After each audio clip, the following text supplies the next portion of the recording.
Let's see how to fix this. Apple ID is not yet used in iTunes Store. Click on Review Now.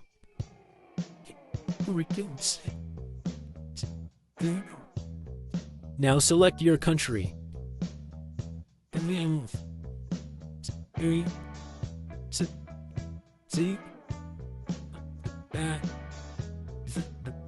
Then accept the terms.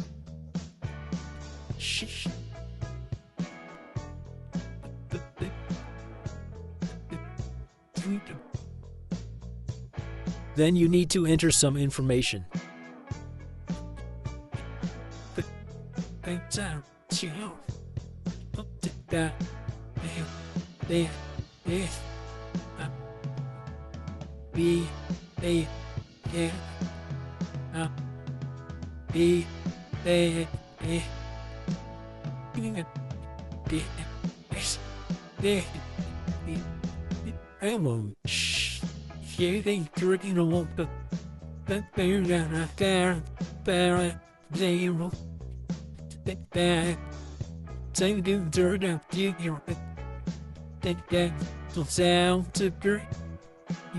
Now your Apple account is complete.